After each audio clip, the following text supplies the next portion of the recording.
Hello বন্ধুরা, আজ আমি ব্যাখ্যা করতে যাচ্ছি সম্প্রতি মুক্তি পাওয়া একটি অসাধারণ সিনেমা নিয়ে, যেটি সেরা তেলেগু মহাকাব্য বিজ্ঞান কল্পকাহিনী চলচ্চিত্র কল্কি 1898 এডি।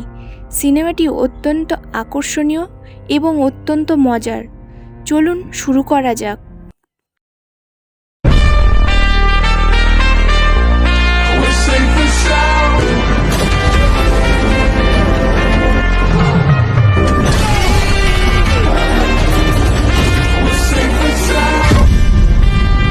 কল্কি 1898 এডি আমাদেরকে ভবিষ্যতের পৃথিবীতে নিয়ে যাবে। সিনেমাটির কাহিনী 1898 খ্রিস্টাব্দে পৃথিবীকে কেন্দ্র করে, যেখানে বিজ্ঞান এবং প্রযুক্তির উন্নতি শীর্ষে পৌঁছেছে, কিন্তু মানবতা সংকটে জর্জরিত। এই সময়ে কালকি অবতারের আবির্ভাব ঘটে, যিনি পৃথিবীকে নতুনভাবে গড়ে তুলতে চান। এই সিনেমার প্রধান চরিত্রে অভিনয় করছে প্রভাস, দীপিকা পাডুকোন এবং অমিতাভ বচ্চন। প্রভাস কালকি অবতারের ভূমিকায় অভিনয় করছেন, দীপিকা তার সহযোগী হিসাবে এবং অমিতাভ বচ্চন একটি গুরুত্বপূর্ণ চরিত্রে রয়েছেন। সিনেমার কাহিনী শুরু হয় মহাভারতের যুদ্ধের শেষ দৃশ্য দিয়ে, যেখানে ভয়ঙ্কর ধ্বংসলীলা, মৃত সৈন্যদের মিছিল। এই সময়ে অশ্বত্থামার প্রবেশ ঘটে, যিনি অর্জুনের পুত্র অভিমন্যুর স্ত্রী উত্তরার গর্ভে বেড়ে ওঠা সন্তানের উপর ব্রহ্মাস্ত্র নিক্ষেপ করেন।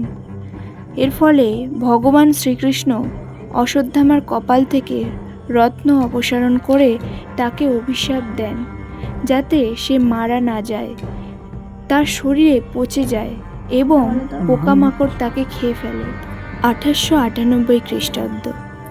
সিনেমার কাহিনী এগিয়ে যায়, যেখানে পৃথিবীর বেশিরভাগ ধ্বংস হয়ে গেছে।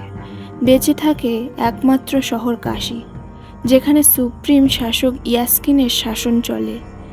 এই সময়ে মানবতা খাদ্য ও জলের অভাবে ভুগছে, কিন্তু প্রযুক্তি অত্যন্ত উন্নত। মানবতার বিপজ্জনক অবস্থার মধ্যে কালকি অবতারের পুনর্জন্ম ঘটে। তার সাথে রয়েছে সুমতি, যিনি তাকে সাহায্য করেন। তাদের লক্ষ্য হচ্ছে ইয়াস্কিনের শাসন থেকে মানবতাকে মুক্ত করা এবং পৃথিবীতে শান্তি ফিরিয়ে আনা। তো বন্ধুরা, এটি ছিল কালকি 1898 এডি সিনেমার একটি সংক্ষিপ্ত ব্যাখ্যা।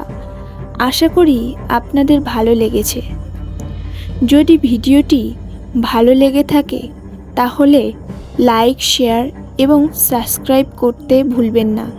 আমাদের চ্যানেলে আরও এমন আকর্ষণীয় ভিডিও পেতে থাকুন। ধন্যবাদ সবাইকে। আবার দেখা হবে আমাদের পরের ভিডিওতে।